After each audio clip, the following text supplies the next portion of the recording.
Every country on Earth is in debt. Not some countries, not developing ones. Every single one. The United States alone officially owes over $38 trillion. Japan owes around $9 trillion. Europe collectively owes tens of trillions more. When you add everything together, government debt, corporate debt, household debt, the total reaches roughly $315 trillion, a number so large it barely feels real. That figure is nearly 3 times the size of the entire global economy. In other words, the world owes far more money than it produces in a year.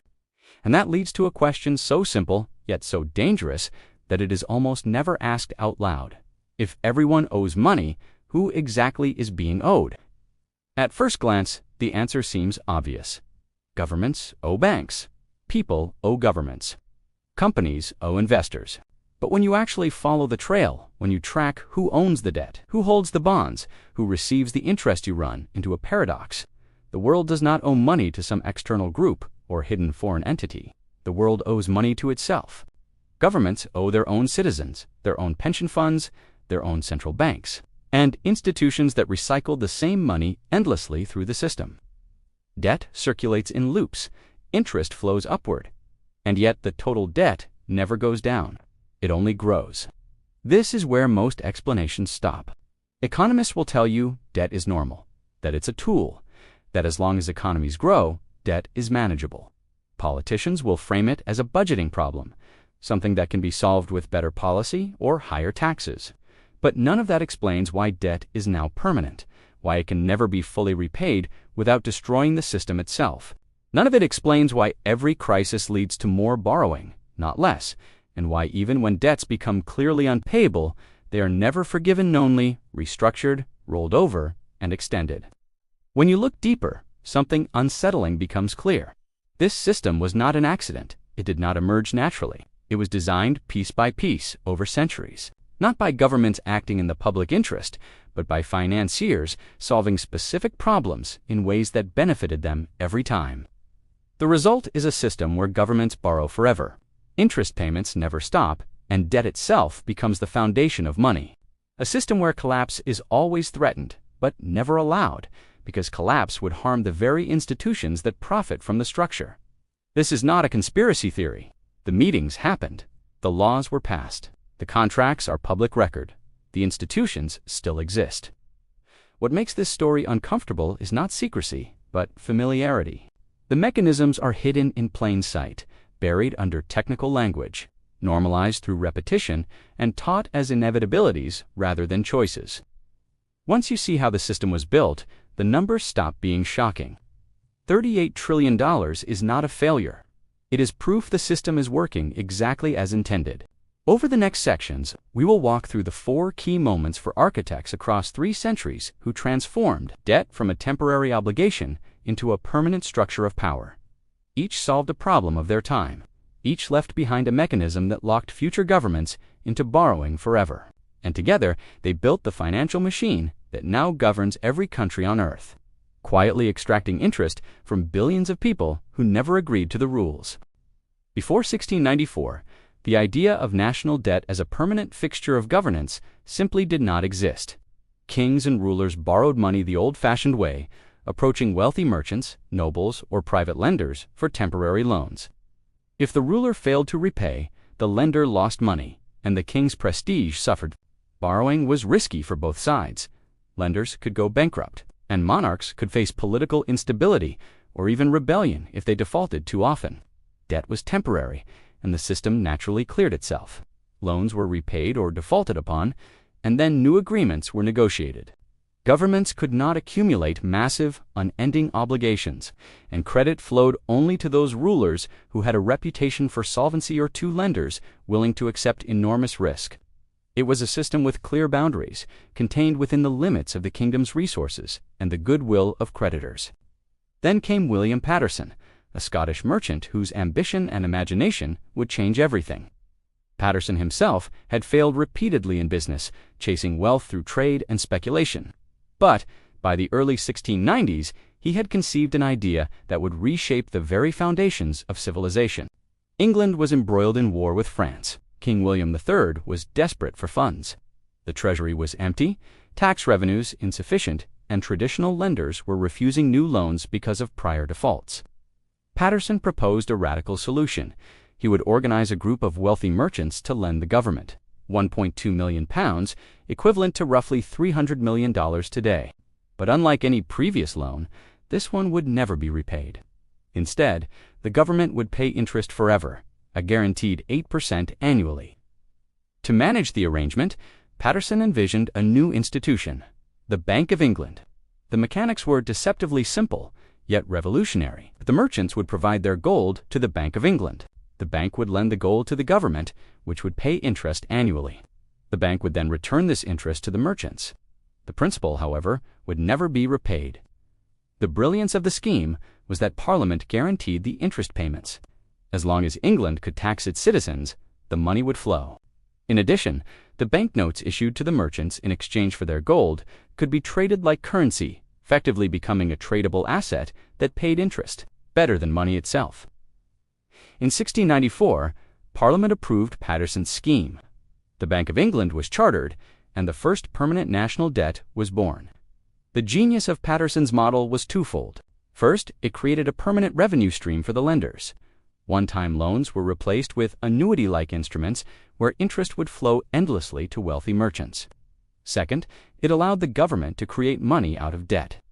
Banknotes backed by government IOUs meant that borrowing itself became a tool for expanding the money supply.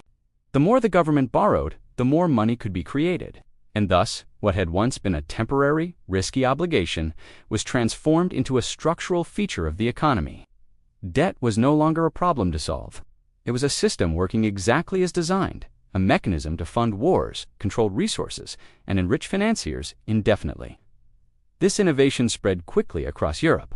France formalized its own government debt instruments, the Netherlands adopted similar methods, and by 1790, the newly independent United States modeled its financial system on the Bank of England under the guidance of Alexander Hamilton. Permanent debt, interest paid from taxes, and bonds traded as currency became the global template. What Paterson created in 1694 persists over 3 centuries later. The Bank of England still exists. British government debt has never been fully repaid, only refinanced and expanded. The trap was set, and all governments since then have willingly walked into it. By the early 1800s, European governments had embraced Paterson's model of permanent debt, but it remained localized and inefficient. Each loan was negotiated individually, interest rates were inconsistent, and only the wealthiest merchants could participate. It was a far cry from the seamless, globalized financial machine we know today. That transformation came through the genius of Nathan Rothschild and his family, who took sovereign debt from a national tool to an international network, effectively creating a system where default was no longer a simple option. The Rothschild family began as humble money changers in Frankfurt, Germany. By the turn of the 19th century, 5 brothers had established banking houses in the major financial centers of Europe: London, Paris, Frankfurt, Vienna, and Naples. This network was unprecedented, allowing them to move capital faster than any government or monarch could manage. Nathan Rothschild, stationed in London, became the strategic mastermind. During the Napoleonic Wars, he arranged loans for Britain, but his innovation went far beyond lending. Instead of merely providing funds, he industrialized sovereign debt, creating a secondary market that allowed bonds to be bought and sold across Europe. Here's how it worked. When a government needed money, Rothschild would buy government bonds at a discount, providing immediate funds. He would then resell those bonds to investors at a markup, effectively connecting governments to a much broader investor base, including pension funds, insurance companies, and wealthy individuals. The bonds were no longer simple instruments. They became tradable assets, and Rothschild collected the spread between purchase and resale. Governments received money instantly, investors received an income-producing asset, and Rothschild controlled the flow, timing, and distribution. But the Rothschild system had a far darker implication. By creating a web of ownership that spanned countries, he ensured that governments could never default without triggering systemic collapse. A British bond might be owned by a French investor who sold it to a German bank, which then used it as collateral for a loan to an Austrian aristocrat. The debt became so interconnected that failing to pay one creditor risked unraveling an entire international financial network. Default was no longer a theoretical threat, was a near impossible act. Governments were trapped, forced to keep borrowing and paying interest indefinitely. The defining moment of Rothschild's influence came at the Battle of Waterloo in 1815. Nathan Rothschild famously received news of Napoleon's defeat before anyone else in London.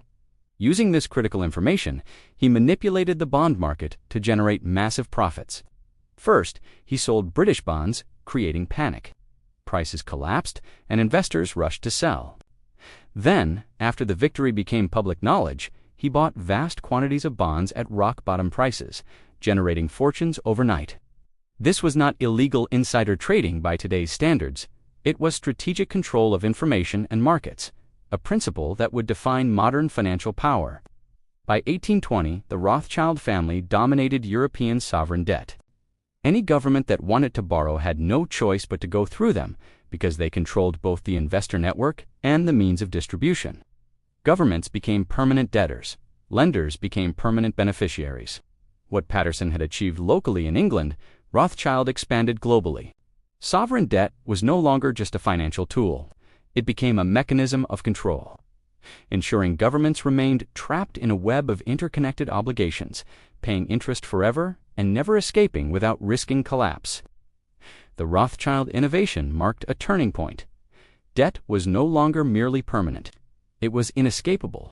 The groundwork for modern finance, the idea that debt itself could be engineered to never disappear, was firmly in place. Governments could not refuse to pay without triggering systemic collapse, and the wealth generated from interest flowed upward into the hands of those controlling the network, not those who produced or managed the economies.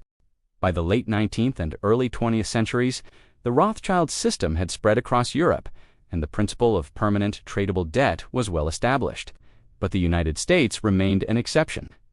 Its financial system was fragmented, tied to gold, and unable to respond effectively to large-scale crises. Banks were independent, lending capacity was limited, and there was no central authority to coordinate national credit.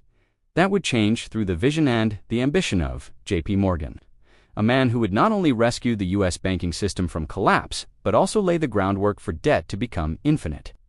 In 1907, the American financial system faced a catastrophic panic. Stock prices plummeted, banks failed, and the economy ground to a halt. Panic was spreading, and trust in the banking system evaporated. Morgan, already the most powerful banker in the country, stepped in personally.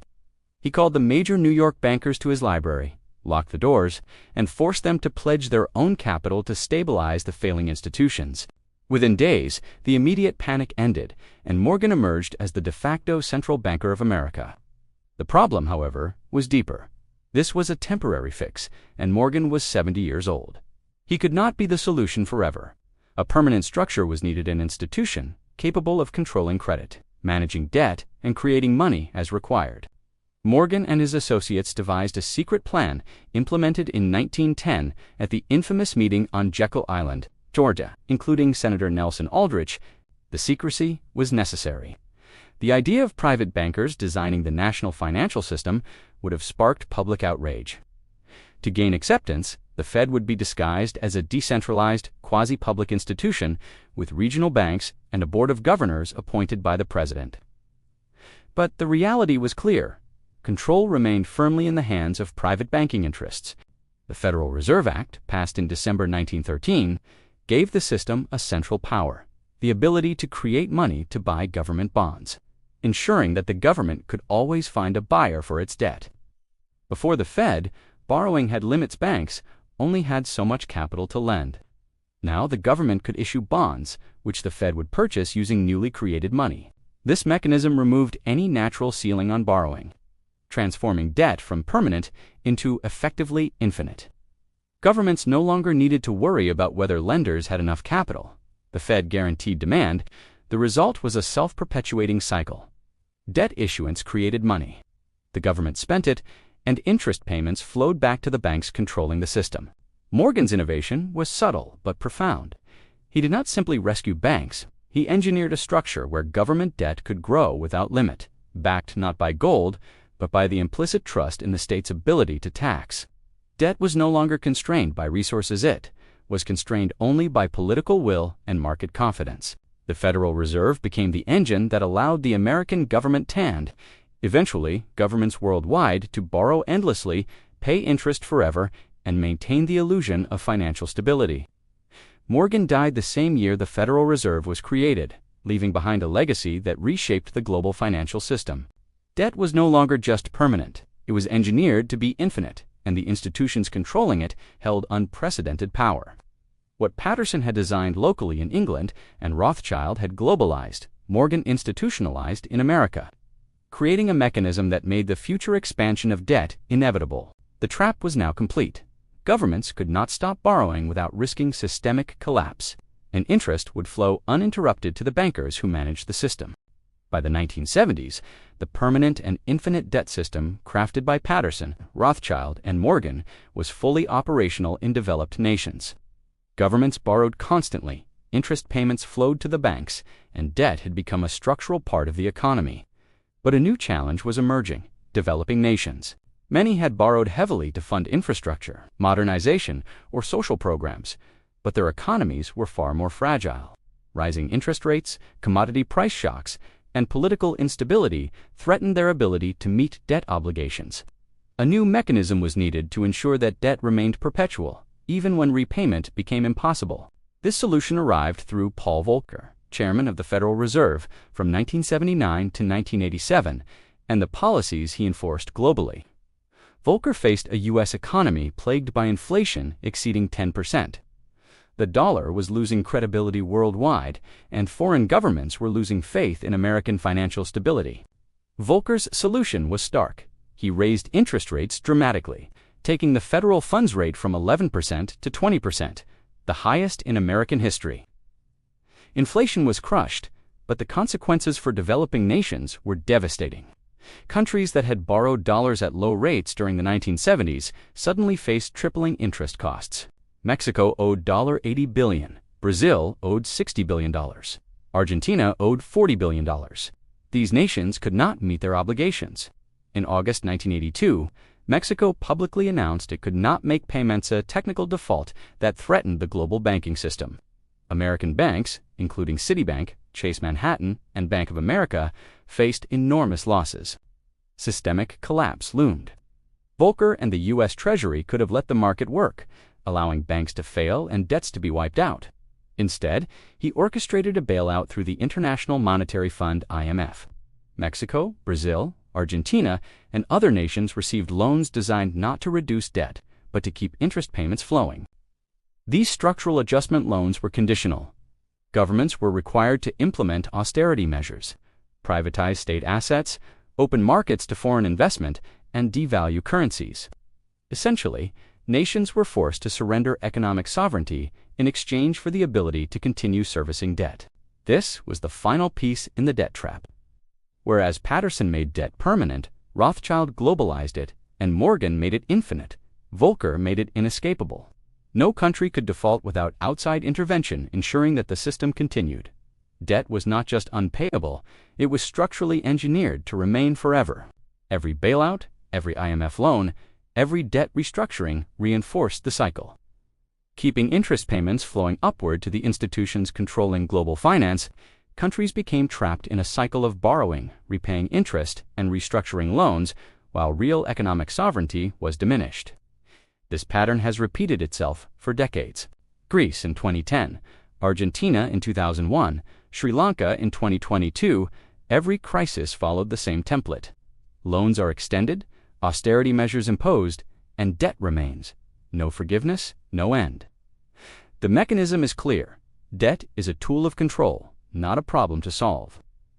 Volcker institutionalized a process where failing nations are forced to remain indebted, ensuring a continuous flow of interest to creditors, and maintaining global financial stability for the system as architects, not the people living under it.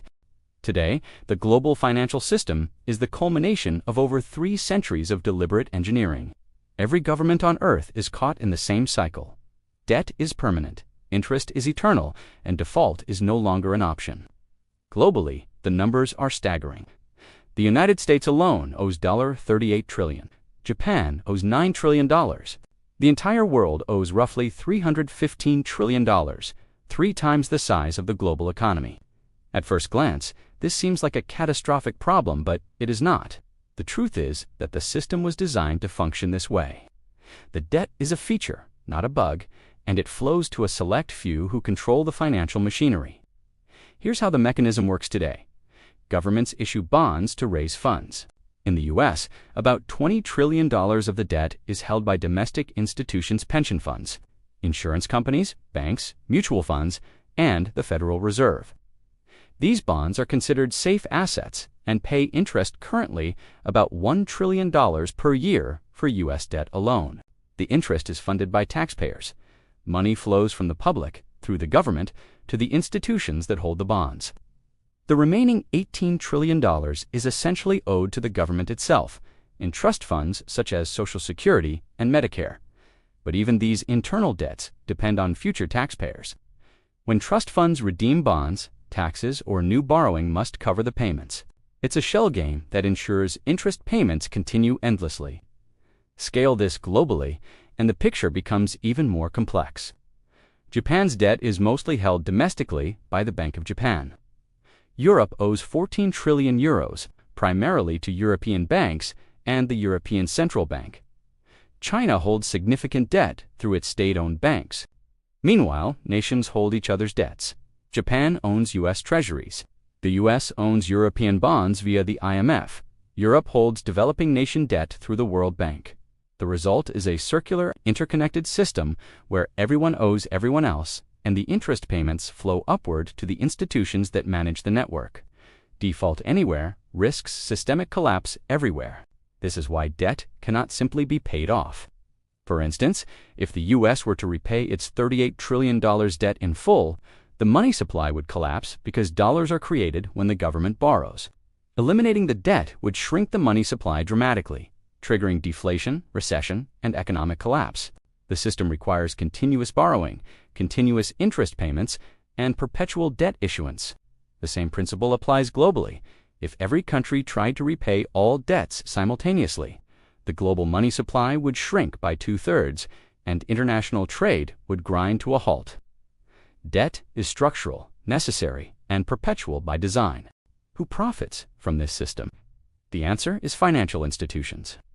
Asset managers like BlackRock, Vanguard, State Street, and Fidelity controlled tens of trillions in investments, buying government bonds with pension funds, insurance premiums, and retirement accounts. They collect interest payments, continuously about $1 trillion per year from U.S. debt alone, plus interest from global bonds. This is the largest wealth transfer in history, invisible to most people because it is not labeled a tax. It's called debt service. Workers pay, institutions collect, and the debt itself never decreases. The design is elegant and relentless. Paterson made debt permanent in 1694. Rothschild globalized it in 1815. Morgan made it infinite in 1913. Volcker made it inescapable in 1982. Each architect built on the previous innovation, creating a system where governments borrow forever, pay interest eternally. And the ultimate beneficiaries are not citizens, but the institutions controlling the debt. The U.S. government's $38 trillion debt is not a crisis for these institutions. It is a business model. Every dollar of debt is an asset on someone's balance sheet. It pays interest, provides collateral for further borrowing, and ensures ongoing wealth accumulation for a select few. Confidence in the system is critical, as long as people trust that governments will honor interest payments. Even if principal is never repaid, the debt trap functions perfectly.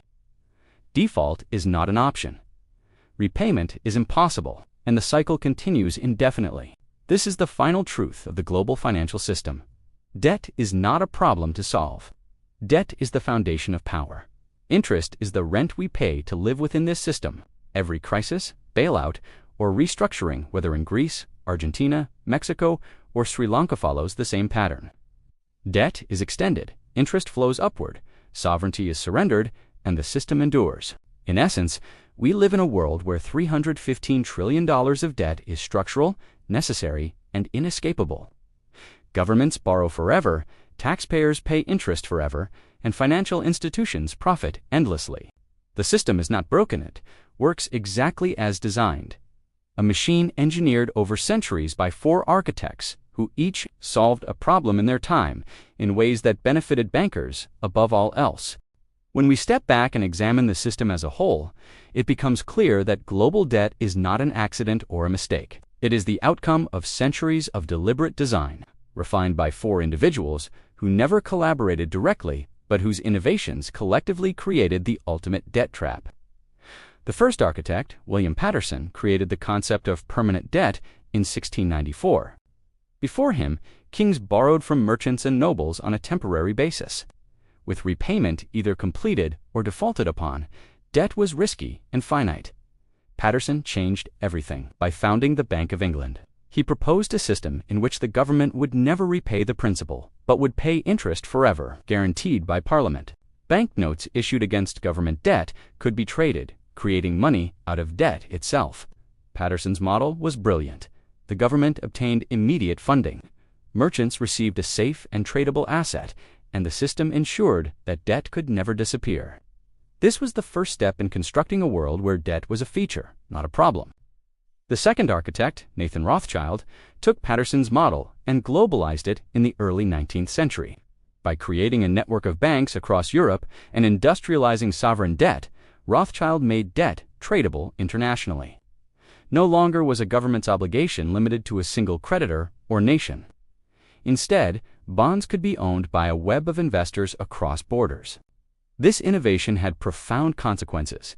Governments could not default without triggering a systemic financial collapse, and the web ensured that the flow of interest continued uninterrupted. Rothschild's model turned debt into a mechanism of global control, ensuring that governments remained permanently bound to their creditors. The third architect, J.P. Morgan, transformed debt into an infinite system in the United States. After the financial panic of 1907, Morgan realized that temporary measures were insufficient.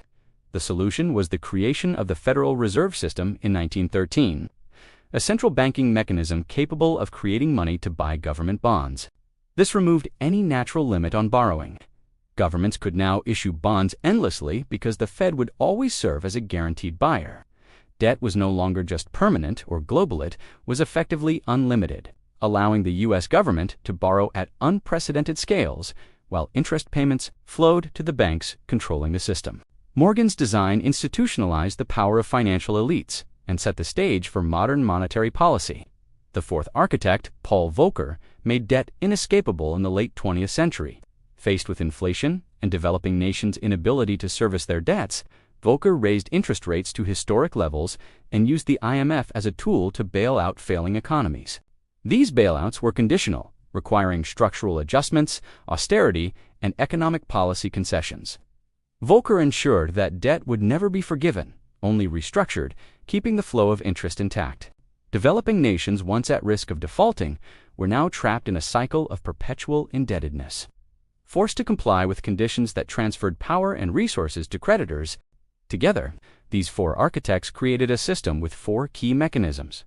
Permanent debt Paterson, governments never repay the principal, only interest. Ensuring debt is an ongoing feature of the economy, globalized debt Rothschild's debt becomes tradable internationally, creating interdependence and systemic risk that makes default impossible. Infinite debt Morgan, central banks can create money to purchase government bonds. Removing natural limits on borrowing, inescapable debt Volcker when nations cannot pay. They are bailed out under conditions that preserve debt and interest flows, forcing compliance and control. The result is a global system where $315 trillion in debt is permanent, interconnected, and self-sustaining. Governments borrow forever, taxpayers pay interest endlessly, and financial institutions capture the benefits. The debt trap is complete, and the people who control it are set, managers, central banks, and financial elites are the ultimate beneficiaries. Every government is caught in this machine, and every citizen contributes to it, often unknowingly. The U.S. owes $38 trillion, Japan $9 trillion, Europe $14 trillion, and developing nations collectively trillions more. Debt cannot disappear. It cannot be paid off without collapsing the global economy. And yet, the system continues to function, elegantly designed to concentrate wealth and power at the top. The four architects never conspired together, yet each built upon the innovations of the previous century. Paterson made debt permanent. Rothschild made it global. Morgan made it infinite, and Volcker made it inescapable. The final product is the financial system we live under today, a machine that ensures governments borrow forever. Interest flows eternally, and power remains concentrated in the hands of a few. Understanding this framework changes everything. The $38 trillion in U.S. debt is not a problem to solve. It is a business model, a carefully engineered system of power. The money flows to those who manage it, who hold the bonds, and who operate the network. Taxpayers pay, governments borrow, institutions collect, and the cycle continues. Debt is not a mistake, and interest is not incidental. It is the rent we pay to live within this structure, and it has been meticulously designed over more than 300 years. Understanding the debt trap is not just about history, it's about how it affects our world today. The system designed by Paterson, Rothschild, Morgan, and Volcker still operates, but now it functions on a global scale, shaping economies, politics, and societies in ways most people never see. The modern financial system ensures that governments, corporations, and citizens remain bound by debt, and the benefits are concentrated among a small group of institutions and asset managers. Take the United States as an example. Its $38 trillion debt is held by a combination of domestic and foreign entities. About $20 trillion is owed to domestic institutions, pension funds, mutual funds, insurance companies, banks, and the Federal Reserve. These institutions act as intermediaries, investing the money of ordinary Americans' retirement accounts, life insurance premiums, and savings into government bonds. The remaining $18 trillion is debt the government owes to itself in programs like Social Security and Medicare. While these may seem like internal transfers, they ultimately rely on future taxpayers. When these trust funds redeem their bonds, the government must either borrow more or raise taxes, ensuring the flow of interest continues. Globally, the system is even more interconnected. Japan's debt is mostly domestic, held by the Bank of Japan and other institutions. Europe owes 14 trillion euros, primarily to European banks and the European Central Bank. China owes a significant portion to its state-owned banks. Meanwhile, countries hold each other's debts. Japan holds U.S. treasuries. The U.S. holds European bonds through the IMF. Europe holds developing nations' debt via the World Bank. This creates a circular web where everyone owes everyone, and interest payments flow upward to the institutions managing the system. Any default anywhere can threaten stability everywhere, making debt perpetual and virtually inescapable. Who benefits from this structure? The short answer is financial institutions and asset managers. Companies like BlackRock, Vanguard, State Street, and Fidelity control tens of trillions of dollars in assets. They invest client money retirement funds, pension funds, insurance premiums into government bonds and other debt instruments. Every year, they collect interest on these bonds, generating enormous profits without producing any goods or services. The interest flowing from taxpayers to these institutions is often invisible because it is categorized as debt service, not a tax. Yet it represents the largest and most continuous wealth transfer in history, from the many workers and taxpayers to the few financial institutions. This is the hidden truth of modern debt. It is not about funding governments or providing liquidity. It is a power system, a mechanism to ensure wealth and control remain concentrated at the top. Governments are trapped in borrowing cycles. Taxpayers fund the system through interest payments, and the financial elite profits continuously. Debt is never intended to disappear, and repayment of principal is rarely the goal. The goal is the eternal flow of interest and the maintenance of systemic control. The implications are profound because debt is structural and perpetual. Governments can never fully repay debt. Doing so would collapse the money supply and trigger economic catastrophe. Economic crises are predictable and controllable. Bailouts, IMF loans, and structural adjustments are tools to maintain the debt trap while extracting concessions from indebted nations. Sovereignty is diminished. Countries that cannot service debt must comply with creditor demands, opening markets, privatizing assets, and restructuring their economies to preserve interest flows. Wealth is concentrated at the top. Asset managers, central banks, and financial institutions collect interest, increase their influence, and expand their control over global finance. This system has endured for over 3 centuries because it works perfectly for those who designed it. Ordinary citizens see debt crises, bailouts, inflation, or austerity, but they rarely see the beneficiaries, institutions that profit from the eternal rotation of money, debt, and interest. Understanding this reality is a shift in perspective. Debt is not a problem to solve, and interest is not incidental. Debt is the foundation of power in modern economies, and interest is the mechanism by which wealth and influence are extracted continuously. The global debt system, carefully engineered over centuries, is a machine complex, invisible, and almost impossible to escape. Governments borrow forever, taxpayers pay interest, and the financial elite grows stronger year after year. After tracing the debt system from its origins with Paterson to its modern global structure, the final truth becomes unavoidable. Debt is not a crisis, it is a meticulously designed mechanism of power. Understanding this is not about fear or cynicism. It is about seeing how influence, wealth, and control are concentrated and maintained over centuries. Governments, institutions, and ordinary citizens are all participants in a system built to ensure that money, resources, and power flow upward. The four architects Paterson, Rothschild, Morgan, and Volcker each addressed a problem in their time. But the outcome of their innovations is a single continuous system. Paterson, 1694, debt is permanent. Governments borrow. Interest is paid. Principal is never repaid. The foundation is set for a system where debt is structural, not temporary. Rothschild, 1815, debt is globalized. Bonds are tradable internationally, creating a network of interdependent creditors. Default anywhere triggers systemic risk, making governments ensnared by global obligations. Morgan, 1913, debt is infinite. Central banks can create money to purchase government bonds, ensuring unlimited borrowing potential and continuous interest flows to financial institutions. Volcker, 1982, debt is inescapable. When nations cannot pay bailouts and restructuring, preserve the system, enforce austerity, and maintain continuous interest payments, often at the cost of national sovereignty. Today, governments borrow not just to fund deficits or crises, but because the system demands it.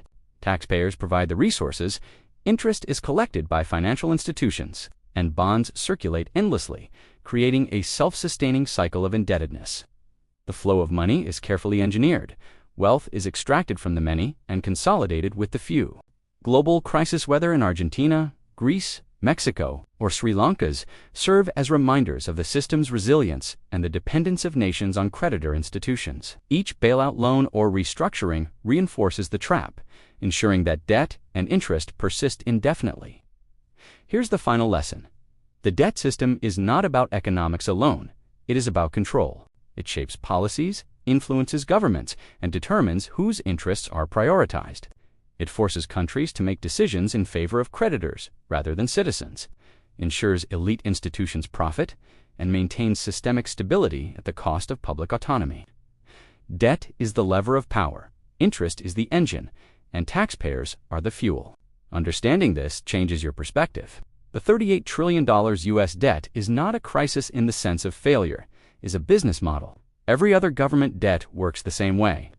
Global debt of $315 trillion is not a looming disaster, it is the structure itself, functioning exactly as intended. Debt is perpetual, interest is eternal, and the financial elite are the beneficiaries. Governments, citizens, and economies are participants, often unwitting. In a system designed for their compliance and the enrichment of a few, the ultimate truth is this: debt is not a problem, it is the foundation of power. Interest is the rent we pay to exist within this system. The more you understand it, the more you see the invisible mechanisms shaping the world, guiding policy and controlling wealth. The debt trap is complete. Escape is nearly impossible. But understanding it is the first step toward seeing how power really works and recognizing forces that govern the global economy, the flow of money, and the distribution of influence.